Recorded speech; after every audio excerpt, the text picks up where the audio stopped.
নিয়েছি, একদম তাজা ইলিশ মাছ। দেখুন একদম তাজা ইলিশ মাছ কেটে নিয়েছি। এখন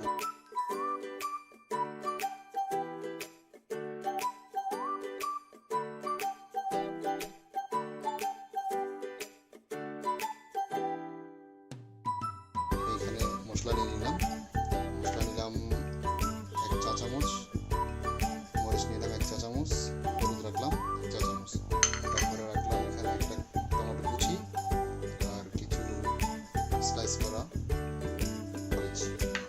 এখানে আমি কিছু একটু ঝোল টাইপের করবো পেঁয়াজ দিয়ে, তো পেঁয়াজ নিলাম প্রায়। ওকে, এবার আমরা চুলায় চলে যাব, ইলিশ মাছগুলো ছেড়ে দেবো।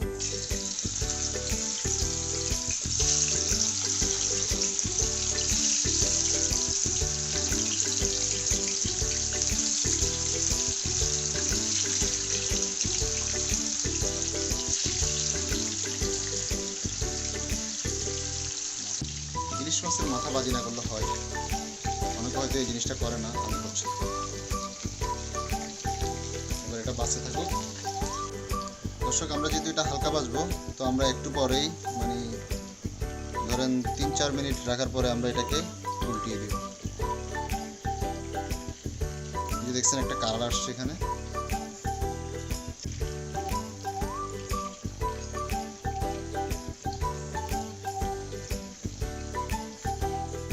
চুলোটাকে আমরা মিডিয়াম আঁচে রাখবো, যাতে করে বেশি ভাজা না হয়ে যায়।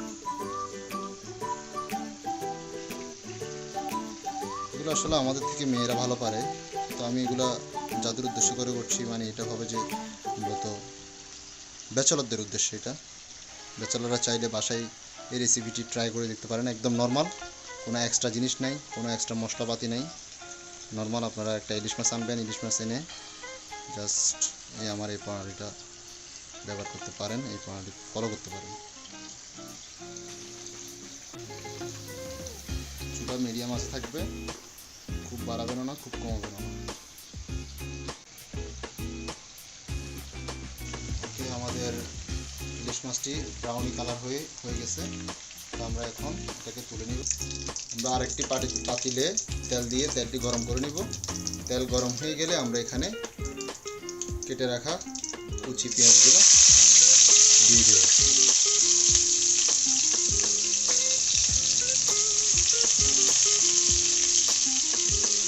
নাড়িয়ে দেব।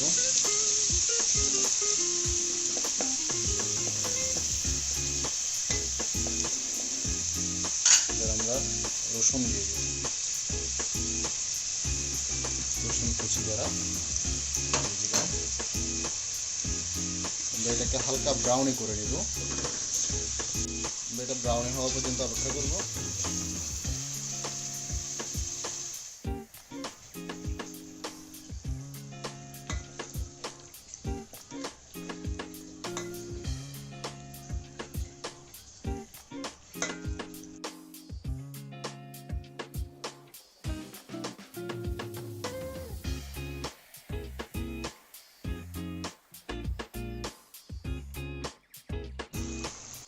এবার আমরা একটু মাছটাকে উল্টিয়ে দিব, যাতে করে দুই পাশটাই ভালো করে মশলাগুলো ঢুকে।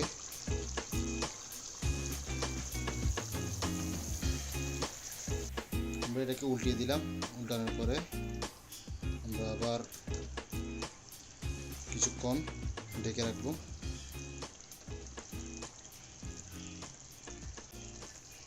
আমি যেহেতু এটা একটু ঝোল করব, তাই আমি হালকা কিছু পানি দিয়ে এটাকে ঢেকে দেব।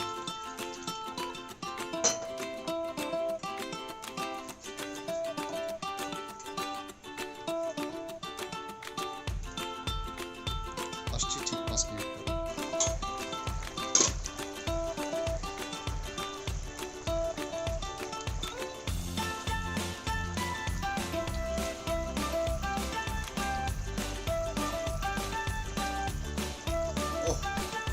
ইলিশ মাছের সেই কি মোহমোহ গ্রাম।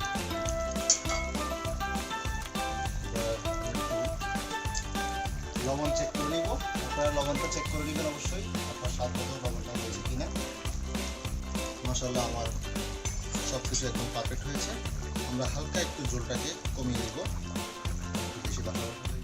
আমরা পরিবেশনে চলে